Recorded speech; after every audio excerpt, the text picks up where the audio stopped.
Hello guys! So for today's video, gagawa tayo ng shadow matching activity page using Canva. So first, go to canva.com and then templates and then search A4 and then create blank.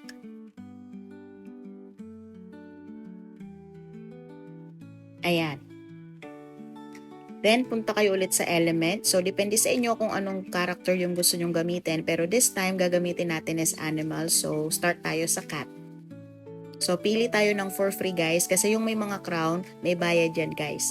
So, ayan. Let's say ito yung napili natin. So, liitan natin ng konti. And then, para magawa natin yan ng shadow, i-duplicate natin yan guys. So, click nyo ulit yung character. And then, tap duplicate. Ayan. And then, i-click nyo yung effects sa baba. Ayan, kung phone yung gamit nyo or sa bandang left kung naka-laptop kayo or PC. Ayan. So, after effects, click duotone. And then, click adjust. And then, make sure na naka-all black pareho yung highlights and shadows. Ayan. So, i-drag na natin yan sa baba guys and make sure na hindi siya papantay dun sa original character para i-trace ng bata. Ayan. So, next naman natin is, kunwari, elephant.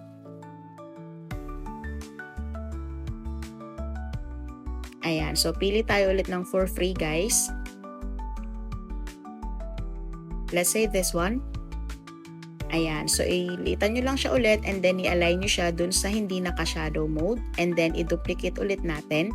Pwede nyo na siyang ilipat guys kahit hindi pa siya naka-shadow, then dun nyo na lang i-adjust. So same steps, click effects and then duotone and then hit custom then adjust. So i-drag lang natin pababa para mag-all black ulit yung highlights and shadows. Ayan.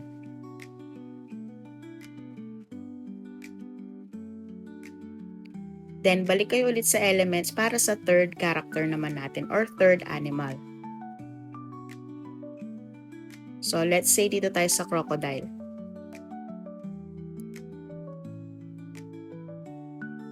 Ayan. So, i-align nyo lang ulit siya dito sa original image. And then, tap duplicate. And then, lagay nyo na lang siya dito sa gitna. And then, same steps, go to effects. And then, duotone. And then, hit adjust. Ayan.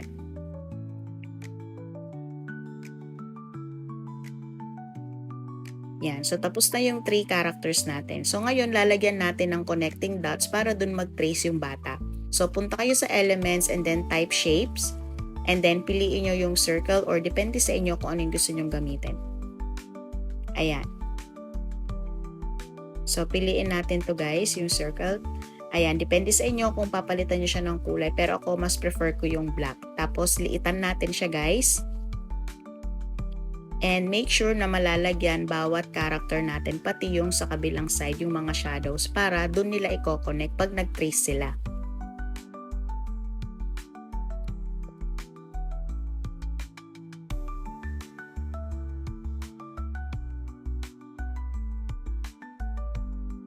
Ayan.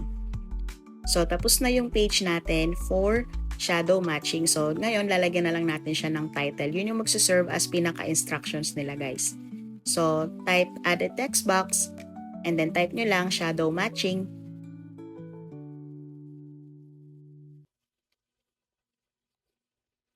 And then, ilalagay natin sa taas, i-adjust nyo na lang siya.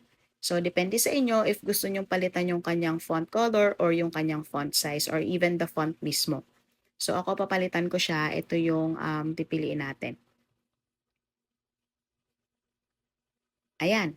So, tapos na yung ating page for shadow matching. For next activity, pwede kayong mag-add page. Pwede nyo kayong gumamit ng ibang character naman. Thanks for watching!